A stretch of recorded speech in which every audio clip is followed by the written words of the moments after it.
Eco Tejas world class electric bike అతి తక్కువ ధరలోనే. సంక్రాంతి పండుగ వచ్చిందంటే అందరిళ్ళు కళకళలాడిపోతాయి. ఎక్కడో ఉన్న బంధువులందరూ ఒకే ఫ్యామిలీగా ఏర్పడి పండుగనైతే సెలబ్రేట్ చేసుకుంటారు. తెలుగువారి పెద్ద పండుగ, ఇష్టమైన పండుగ ఈ సంక్రాంతి. ఈ సంక్రాంతి పండుగలో కనిపించే భోగి పళ్ళతో పాటు, పిండి వంటలతో పాటు, బొమ్మల కొలువులతో పాటు హరిదాసులు కూడా అంతే ఇంపార్టెంట్. కానీ ఇప్పుడున్న కాలంలో హరిదాసులు అసలు కనిపించడం లేదు. మనతో పాటు ఉన్నారు హరిదాసులు. అసలు ఎందుకు అంతరించిపోతున్నారు, ఎందుకు తగ్గిపోతూ ఉన్నారు, అసలు ఈ సాంప్రదాయం ఎలా వచ్చింది వీరికి, ఈ నెల పట్టిన దగ్గర నుంచి ఎక్కడి నుంచి వచ్చి ఇలా చేస్తూ ఉంటారు అనే విషయాలన్నీ కూడా మనం తెలుసుకుందాం. వీటన్నిటితో పాటు వాళ్ళ కష్టాలేంటి, వాళ్ళ బాధలేంటి, ఇవన్నీ కూడా మనం తెలుసుకునే ప్రయత్నం చేద్దాము. నమస్తే అండి, మీ పేరు? నా పేరు వెంకటేశ్వర్లు అండి. ఓకే, ఎక్కడి నుంచి వచ్చారండి మీరు? మాది భద్రాచలం కొత్తగూడెం అండి.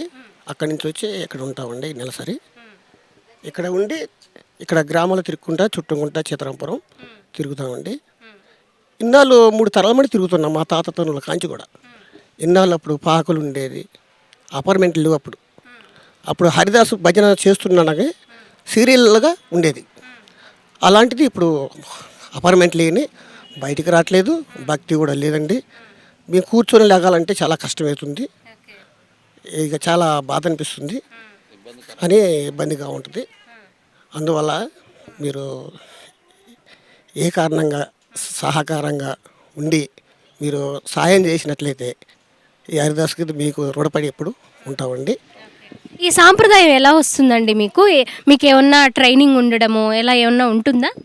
మా నాన్నగారు, మా తాతయ్య గారు, మా నాన్నగారు అమ్మటి తాతయ్య గారు అమ్మటి తిరిగేవాడు అన్నమాట. నాన్నగారు నేర్చుకున్న తర్వాతకి మేము నాన్నగారు అమ్మటి మేము నేర్చుకున్నాం. అయ్యే కీర్తనలు, అయ్యే భజన ఏంది. ఎలా అనిపిస్తుందండి ఇలా చేస్తూ ఉన్నప్పుడు మీకు? మాకు అప్పుడు యాక్షాపత్రం సేపు మాకు ఏ బాధ ఉండదండి. కాళ్ళు నొప్పులు కానీ, ఏదన్నా ప్రాబ్లం కానీ, దగ్గసమంటిది నొప్పులు, ఇవన్నీ ప్రాబ్లం ఉంటాయి. ఇది విష్ణుమూర్తి అండి, విష్ణుమూర్తి బలిచక్రుడు దానం, మామూలు విశేషం కాదు ఇది. అక్షయపాత్ర అంటే ఏంటి, దాని విలువేంది అని ప్రజలకు తెలియనట్టుగా ఉంటున్నారు. ఏంటి హరిదాస, ఆయనకి ఏమి ఇవ్వాలి, డబ్బులు ఇవ్వాలా, బియ్యం ఇవ్వాలా, సోంపాకం ఇవ్వాలా, వస్త్రాలు ఇవ్వాలా, అవి తెలుసుకోవాలండి. ఇంకా ఇప్పుడు మన బయట అపార్ట్మెంట్ పైన అక్కడో ఉంటారు, ఆగండి 2 నిమిషాలు అంటారు. అపార్ట్మెంట్ ఇక్కడ కిందకి వచ్చేసరికి చాలా లేట్ అవుతుంది. మాకు ఈ చేతులు చిడతలు ఇవన్నీ వాంచలు కదండి, పాట పాడాలి, గోవింద కొట్టాలి, వచ్చేంత వరకు కూడా మీరు ఇలా వాయిస్తూనే ఉంటాము. ఇక ఎడల అర్జెంటుగా మీకు పక్కన మళ్ళీ సైడు ఎవరైనా నిలబడ్డారనుకో, అక్కడికి వెళ్ళాల్సి వస్తుంది కంపల్సరీగా. వెళ్ళాలి, మళ్ళీ రిటర్న్ మళ్ళీ అపార్ట్మెంట్ కిందకి వచ్చేసరికి మళ్ళీ రిటర్న్ ఎక్కిద్ది రావాలి. టైమింగ్స్ ఏమైనా ఉంటాయండి? మీరు ఉదయం నుంచి ఎన్ని గంటల వరకు మీరు ఇలా ప్రతి వీధికి వెళ్ళాలి అనేది ఏమైనా ఉంటుందా? ఉంటుందండి. వీధి కంటే మా తాతయ్య తరుల కాంచి కూడా నేను సీతారాపురం చుట్టుకుంటూ తిరిగేవాడిని ఏంది. అలాంటిది ఇప్పుడు మా కుర్రలు కూడా వచ్చారు హరిదాసులు, వాళ్ళు కూడా ట్రైనింగ్ 5 గంటలకి స్టార్ట్ చేస్తామండి, 12 గంటలకి అయిపోద్దండి, క్లోజ్ చేస్తాం. అప్పటికి చాలా కష్టంగా ఉంటుందండి కొద్దిగా. నేను మార్నింగ్ మీ బ్యాగ్ చూసినప్పుడు మీరు ఒక సంచిలో బియ్యం అది వేసారు. నా చిన్నప్పుడు అయితే ఒక ఆ సంచి నిండిపోయి ఒక్క సంచి అడిగి తీసుకోవడము, లేకపోతే మీరు ఏదైతే తెచ్చుకుంటారో ఆ ప్యాకింగ్స్ అన్ని ఫిల్ అయిపోయి ఉండేవి. ఇప్పుడు అలా చాలా తక్కువ బియ్యం తీసుకొని వస్తున్నారు. అంటే వేయట్లేదండి, అప్పుడుకి ఇప్పటికి చాలా భక్తి తగ్గిపోయిందండి, వేయట్లేదు. మమ్మల్ని కొద్దిగా ఎగస్ట్రా చేయట్లేదు వాళ్ళు. ఏదంటే ఇక తిరుగుతున్నాం అంటే మేము కూడా బంద్ చేయాలని రూల్ కట్టుకున్నామండి. మేము కూడా ఇక చేయలేము, ఆ వ్యవహారం మేము ఒప్పుకోలేదు. మా పిల్లలు కూడా రా దీనికి మేము ఏదో చెప్తున్నామంటే జీవనాధారం లేదని చేస్తున్నామండి. అవే బియ్యం అండి, సంవత్సరం అంతా తినాలండి, అవే తినాలండి మేము, మాదే జీవనాధారం. ఇక మిగతా రోజు అయితే కూలికి పోతామండి, ఒక 300 400 కూలికి పోయి వస్తాము. మేము మా జీవనాధారం వెళ్ళిపోతుంది అంతే తప్ప వచ్చిన కాంచి ఈ బియ్యం దొరుకుడు అయితే లేవండి. మీ పిల్లలు ఎంతమంది అండి? నాకు పిల్లలు 4 అండి. ఏం చదువుతున్నారు వాళ్ళు? బడికి పోతున్నారండి. ఒకరు 3వ క్లాసు, ఒకరు 4వ క్లాసు, ఆ గవర్నమెంట్ బడిలోకి పోతున్నారు. ఇప్పుడు మీరే ఇంత ఇబ్బంది పడుతున్నారు కదా, ఇంత కష్టపడుతూ ఉన్నారు. ఆ గతంలో లాగా ఇప్పుడు ఏమీ రావట్లేదు, అసలు మమ్మల్ని సరిగ్గా గుర్తించట్లేదు అని చెప్తున్నారు. మరి మీ పిల్లల పరిస్థితి ఏంటి? వాళ్ళు మీ సాంప్రదాయానికి రాకపోతే భవిష్యత్ తరాలకి హరిదాసులు అనేది కనిపించకుండా ఉంటారనుకోవచ్చు అంటారు. ఇక కావద్దు ఉంటారండి, కంపల్సరీ ఉంటారు. ఇక మాతోనే పోయింది, రాదండి. ఇక ఇప్పటికి చాలా తగ్గిపోయినారు. ఇంకా మేము కూడా తీసేస్తాం. వచ్చే సంవత్సరం కూడా నడవనట్టే ఉంది పరిస్థితి. ఎందుకంటే భక్తి లేదండి, ఎక్కువ జనాల దగ్గర పట్టించుకోవట్లేదు జనాలు. అయిపోయింది, వదిలేద్దామని వస్తున్నాం మేమే. ఇక మాకు తాతల తండ్రులు అంటే అప్పుడు వేశారు, పని అయిపోయింది. ఇప్పుడు అయితే అపార్ట్మెంట్ రావాలంటే కష్టమవుతుంది వాళ్ళకి. మేము కూడా 4-5 గంటల్లో ఉండలేము. ఇప్పుడు మీరు ఇక్కడ ఈ మధురా నగరు ఇలా కొన్ని ఏరియాస్ అయితే మీరు 40 ఏళ్ళగా చేస్తూ ఉన్నారు. మీరు ప్రాంతాలు మారే అవకాశాలు ఏమి ఉండవా అండి? అలా వెళ్ళకూడదా? చనిపోయిన తర్వాతకి నాన్నగారు అమ్మటిని తాళం కొట్టుకుంటే సంచి తీసుకొని నాన్నగారు అమ్మటి తిరిగేవాడిని. అక్షయపాత్ర నిండగానే సంచిలో పోసి అలాంటివి చేసేసరికి లాస్ట్కి నాన్నగారు చనిపోయారండి. చనిపోయేసరికి నేను ఈ నాన్నగారు ఎలాగా పాడతాడో అటే నాన్నగారు ముఖమే చూసుకునేది, పేదాలు చూసేది. అలాగా తాళం కొట్టుకుంటా నాన్న ఏం కీర్తలు పాడుతున్నాడు ఏంటి అనేది బాగా గమనించేవాను. అట్లా నాన్నగారు కూడా భయం చెక్కలు తీసుకొని కొట్టేవాడు. అలాంటిది ఇక నాన్నగారు తిరగబట్టి ఇప్పుడు ఈ స్థాయికి నేను తిరగలుగుతున్నాను. ఇప్పుడు జీవనం కూడా నా దాని మీద నా ద్వారాగా పిల్లలు వీళ్ళందరూ కొద్దిగా జీవనం వెళ్తుందండి. అవునండి. మేము కూడా ఆ ఊరు నుంచి వస్తాం మేడం. మాకు పిల్లలు ఉన్నారు, ఇదే మా భవిష్యత్తు. పిల్లల్ని పోషించుకోవాలంటే ఇవే బియ్యం ఇవే తెచ్చుకొని పెట్టుకుంటాం మేడం. కానీ మాకు ఒక వ్యవసాయం లేదు, ఒక ఇల్లు లేవు, మాకు తినడానికి ఏమి లేవు. పిల్లలకి భవిష్యత్తు చేయాలంటే ఇవి అడుక్కొచ్చి పిల్లలకి పెట్టుకోవటం మా భవిష్యత్తు అండి. అది మీకు ఏమన్నా గవర్నమెంట్ నుంచి ఏమన్నా వస్తూ ఉంటాయండి పథకాలు? లేవు అండి. రేషన్ కార్డు ఉంది మేడం, ఉన్నాయి, బియ్యం వస్తాయి, 5 కిలోలు 6 కిలోలు వస్తాయి, అవే పోషించుకుంటాం. పొద్దు రాలేదమ్మా మాకు. మీరు అప్లై చేయలేదండి? చేసినాం, చాలాసార్లు చేసినాం కానీ ఎవ్వడు పట్టించుకోలేదేమో. అందరూ పట్టించుకోలేదు. వాళ్ళు తిరిగినా అటు తిరిగినా ఇటు తిరిగినా కానీ పట్టించుకోకపోతే ఈ పిల్లల్ని ఎక్కడ గౌసెలు చేసేసుకోవాలా అని మా బాధలు పడి పిల్లల్ని అడుకొచ్చుకొని బెతికించుకోను కూలి చేసి అది చేసి తెచ్చి పిల్లలకు పెట్టున్నాం. అది మీ పిల్లలు కూడా మిమ్మల్ని చూసి ఇన్స్పైర్ అయ్యి ఇదే సాంప్రదాయాన్ని మేము తీసుకుంటాము అంటే మీరు ఇష్టపూర్వకంగా ఇస్తారా? ఇస్తాం మేడం. మా పిల్లలు చేస్తానంటే తండ్రిదండ్రులు చేసినప్పుడు మా తాతలు ముత్తాతలు చేసారు కాబట్టి, మా నాన్నలు చేసారు కాబట్టి నేను చేసిన. ఇప్పుడు నేను చేసాను, మా కొడుకులు చేస్తానంటున్నాము, చేస్తున్నాను అంటే చేయన్నాను అంటాం. పల్లెల్లో మనకి బాగానే కనిపిస్తారు, కానీ పట్టణాలకు వచ్చేసరికి ఇప్పుడు తగ్గిపోయారు. ఏదైతే ఒక 20 సంవత్సరాల క్రితం ఎలా ఉండేవాళ్ళు హరిదాసులు, నెల పట్టగానే సంక్రాంతి నెల పట్టగానే హరిదాసుల కీర్తనలు వింటూ ఆ సంక్రాంతి ఆ కళ, ఆ శోభ, ఆ సంస్కృతి సాంప్రదాయాలన్నీ కూడా కనిపించాయి. పండుగ స్టార్ట్ అయిపోయిందన్న ఒక ఉత్సాహం కనిపించేది అందరిలో. కానీ ఇప్పుడు చాలా ఎప్పుడైతే నెల పట్టారు, ఇంకొక 2 రోజుల్లో సంక్రాంతి పండుగ వచ్చేస్తుంది, నెల రోజులుగా ట్రై చేస్తున్నా ఒక హరిదాసులతో మంచి వీడియో చేయాలి, వాళ్ళు గతంలో ఎలా ఉండేవాళ్ళు, ఇప్పుడు ఎలా ఉండేవాళ్ళు, వాళ్ళ కీర్తనలు వినాలి అని ఎప్పటి నుంచో ట్రై చేస్తున్నాం. మనకైతే ఇప్పుడు కనిపించింది. మీరు కూడా దీన్ని అంగీకరించినట్లయితే ఖచ్చితంగా కామెంట్ చేయడం అనేది మర్చిపోవద్దు. హరిదాసులు వాళ్ళు ఇప్పుడు మనతో పాటే చెప్పారు, వచ్చే సంవత్సరం మేము చెయ్యాలా వద్దా అనే ఒక సందిగ్ధంలో పడిపోయాము, చాలా టైం పడుతుంది. గతంలో కొన్ని నివాసాలు ఉండేవి, ఇప్పుడు అపార్ట్మెంట్లో వాళ్ళు వెయిట్ చేయమంటున్నారు, కొంతమంది దిగట్లేదు, కొంతమంది దిగమని ఒక పావు గంట అక్కడే వెయిట్ చేయాల్సి వస్తుంది. ఇలా వారి కష్టాలు రకరకాలుగా చెప్పారు. గతంలో వాళ్ళకు వచ్చే బియ్యం కావచ్చు, పిండి వంటలు కావచ్చు, కూరగాయలు కూడా ఇచ్చేవాళ్ళు, వాళ్ళకి సంవత్సరం అంతా సరిపోయాయి. కానీ ఇప్పుడు అలా లేదు. వాళ్ళ జీవనాధారం ఏదైనా కూలి పని ఉంటే దీని తర్వాత వెళ్ళడమే. అలా కాస్త కష్టంగానే అనిపిస్తుంది అని చెప్తూ ఉన్నారు. ఎవరైనా వాళ్ళకి ఇల్లు కూడా లేదట. మరి ఈ హరిదాసులు అంతరించిపోకూడదు, మన సంస్కృతి సాంప్రదాయాలు ఎప్పుడూ కూడా అలాగే కంటిన్యూ అవ్వాలి. ఏదో వీడియోస్లోనో షూట్స్లోనో ఏదో ఒక ప్రోగ్రామ్ సంక్రాంతి సంబరాల్లోనో కాకుండా మన వీధిలో, మన ఇంట్లో, మన ఊర్లో చూడాలి ఎప్పటికైనా సరే అనుకునేవాళ్ళు ఖచ్చితంగా వాళ్ళకి సపోర్ట్ చేసే విధంగా ఏమైనా ఐడియా ఉంటే మీరు కామెంట్ రూపంలో షేర్ చేయండి. ఒకసారి సంకీర్తనలు పాడతారా అండి?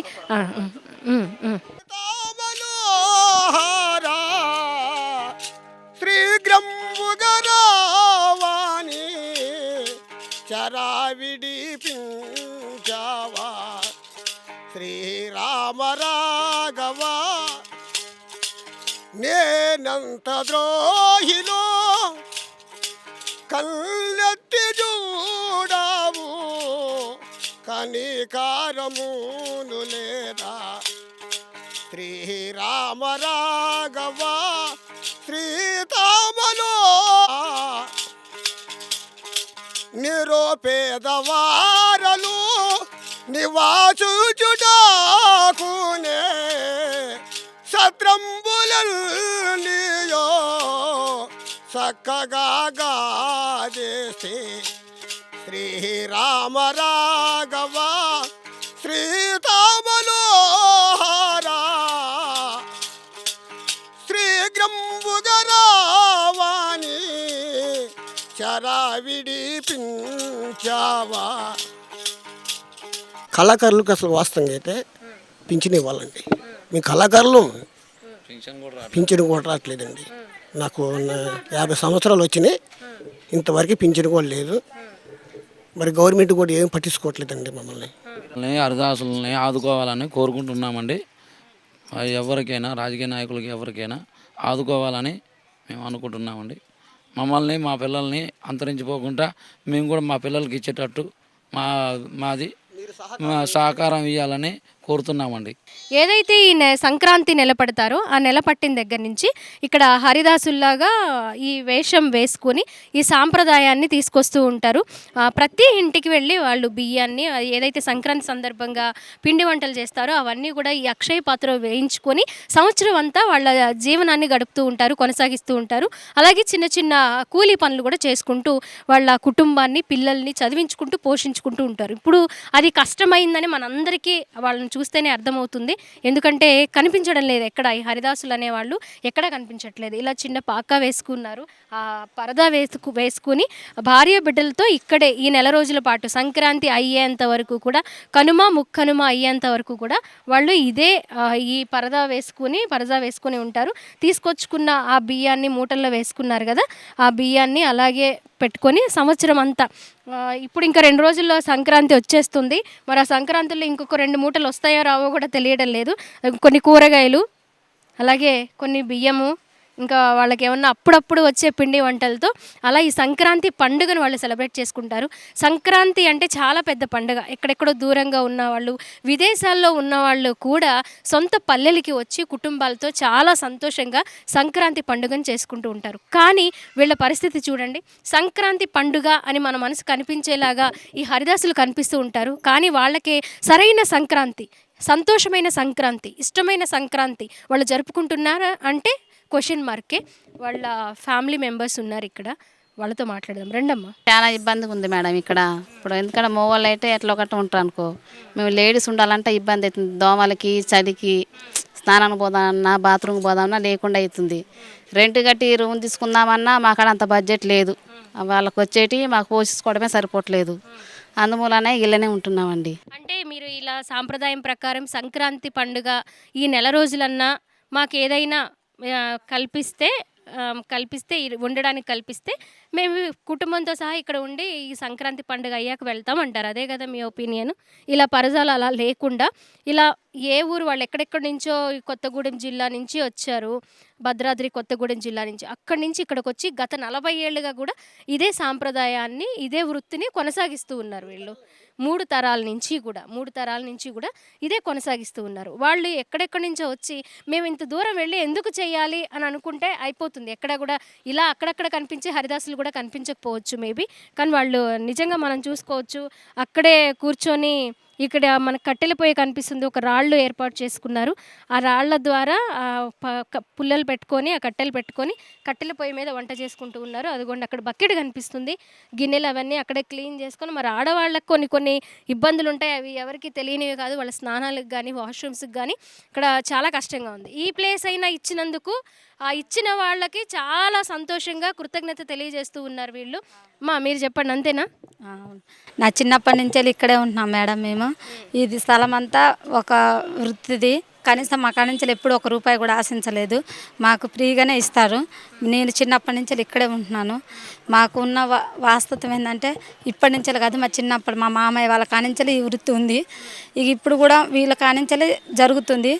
అయినా కూడా అది మా వెనకటి నుంచి సిద్ధం, కానీ వేసినా వేయకపోయినా ఈ పండగ నెలలో తిరగాలి అని మేము అనుకుంటున్నాం. వచ్చిన వారికైనా చాలని, కానీ మా పిల్లలకు కూడా నేర్పాలి అని మాకు అనిపిస్తుంది. ఇక ఏదన్నా ఉండగలిగితే వాళ్ళకే తెలియాలి. ఇలా వరదాసులు వస్తున్నారు, మరి వాళ్ళకి ఏమేమి ఇవ్వాలి, వాళ్ళకి ఎలా అందివ్వాలి అన్నది జనాలకి తెలియాలి. మరి అర్దాస్ అంటే ఇక్కడి నుంచి మోత మోగిస్తే అక్కడ లైన్లో నిలబడి వేసేవాళ్ళు నా చిన్నతనం నుంచి. ఇప్పుడు అలాగ లేకుండా ఎక్కడో కొడితే ఎప్పటికో వచ్చి వేయటం, వాళ్ళ ఇష్టం ఉన్నప్పుడు వేయటాలు అలాంటివి జరుగుతుంది. కానీ అర్దాస్ అంటే అలా అది కాదు. ఈ సంవత్సరం నెలలో ఖచ్చితంగా రాముల వారు ఉన్నంత గొప్పగా ఉంటారు ఈ సంవత్సరం ఈ నెలలో. అలాగా మా పద్ధతులు ఉంటాయి, కానీ ఇప్పుడు చాలా వరకు తగ్గాయి. అదే విధి కానీ ఇప్పుడు భయం కొద్దిగా చేస్తున్నారు. ఉండాలా చేయాలా వద్దా అన్న ఆలోచనలో పడిపోతున్నారు. కానీ అలా కాకుండా జనాలు అన్నది అర్థం చేసుకొని ఇప్పుడైనా కొద్దిగా ఆసక్తిగా పెంచాలని అనుకుంటున్నాం. సో చూసాం కదా వారి బాధలు, వారి కష్టాలు. ఇన్ని బాధలు ఉన్నా, ఇన్ని కష్టాలు ఉన్నా ఇంతకుముందు మనతో మాట్లాడినప్పుడు ఒక హరిదాసులు చాలా సంతోషంగా శ్రీరామ కీర్తనలు పాడారు. చాలా భక్తితో, చాలా సంతోషంగా సంతృప్తిగా పాడారు. ఆయన ఎక్కడా కూడా నిరుత్సాహపడట్లేదు ఈ వృత్తిలో ఉన్నందుకు. సంక్రాంతి పండుగ హిందువుల పెద్ద పండుగ, తెలుగు వారికి ఇష్టమైన పండుగను మనం ఇంతకుముందు మాట్లాడుకున్నాము. మనం మాత్రమే కాకుండా మన కుటుంబ సభ్యులే కాకుండా సంస్కృతిని సాంప్రదాయాన్ని పెంపొందించే ఇలాంటి హరిదాసులు కూడా చాలా సంతోషంగా జరుపుకోవాలని, వాళ్ళకి ఏదైతే వాళ్ళు కోరుకుంటున్నారో చిన్న చిన్న కోరికలు, చిన్న చిన్న సంతోషాలు, చిన్ని ఆనందాలు, అవన్నీ కూడా కొంతమంది ద్వారా కొన్ని విధానాల ద్వారా, లేదా మనం హరిదాసుల్ని గతంలో ఎలా చూసామో అలాగే మళ్ళీ వస్తే చాలు అనుకుంటున్నారు. ఈ చిన్ని కోరికల్ని, చిన్ని ఆనందాలని మనం మళ్ళీ తిరిగి ఇవ్వాలని, ఇస్తామని ఆశిస్తూ కెమెరా పర్సన్ కృష్ణతో స్వాతి, సుమన్ టీవీ, విజయవాడ నుంచి.